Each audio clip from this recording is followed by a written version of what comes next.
Daddy, maganda talagang mga bus dito, double ano, ang laki-laki tapos may second floor. Ito yung inaano ng ano, ng ayan oh, may second floor. 'Di ba? Sexy, no?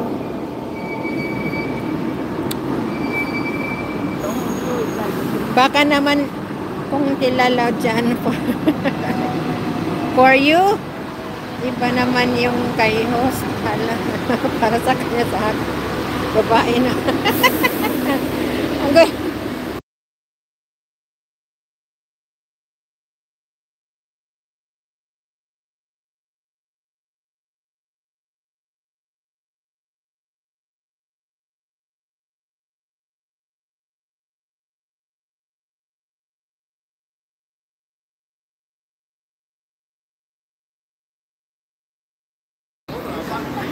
Sige po, Daddy, punta ka po dito bukas, no? Kahit back and forth, no? Pamasahe. Daddy, malay mo, manalo ka ng ano, ng luto. Oo, pag manalo ng luto, sus, Diyos ko, kahit araw-arawin mong pagpunta dito sa Hong Kong.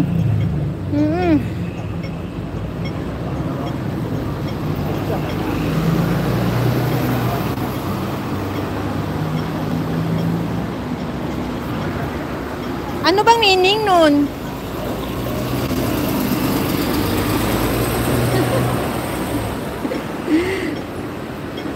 Maraming pasyalan dito. Pero guys, pag gusto nyo pong pumunta ng Hong Kong ay sabihin nyo ako. Sabihin nyo sa akin. Kasi mag-off ako niyan. Itutour ko kayo dito.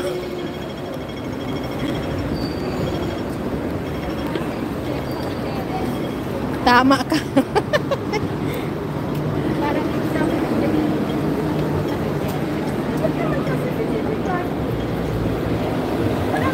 GM, may auntie ako, pakilala kita. Yung kasama-kasama ko palagi, wala yung asawa, balo yun, balo.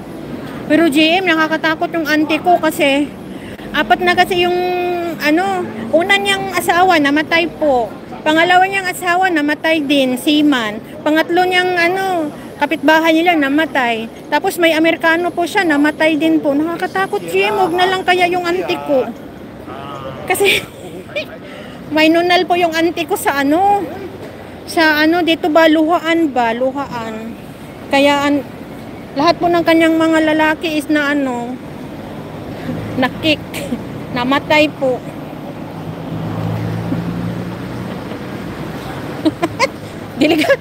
Delikado yung auntie ko. Yung auntie ko yung palaging ano kasama ko. Kaya minsan nga sinasabi ko sa kanya, "Di, wag ka na kayang mag-boyfriend, kasi ano, natatakot ako ano siya.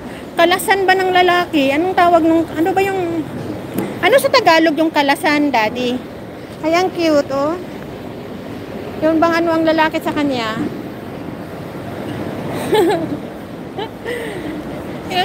Tamang ano lang. Ewan ko, siguro nagkakataon lang talaga nga, ano, namatay. Oo, namatay yung ano, mga boyfriend niya. 4.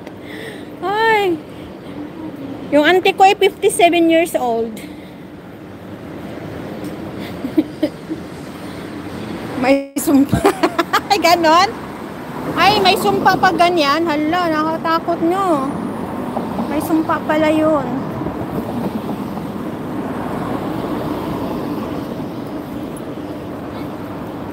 Oh, ayan guys. Ano?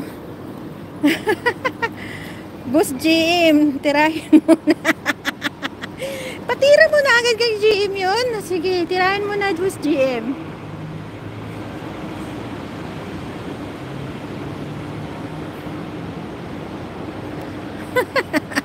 Pat na. Diyan gusto ka mo. Pas daw na si Jim dyan kasi gusto pa niyang mabuhay. alam mo nga talaga, totoo yun na sinasabi ko, hindi po ako nagbibiro. Minsan nga talaga sinasabi ko sa kanya, "Ante, wag ka na kasi mag-boyfriend." Oo. Kasi ano, sayang yung buhay eh. Nawawala lang. Kinukuha agad ng ano, ng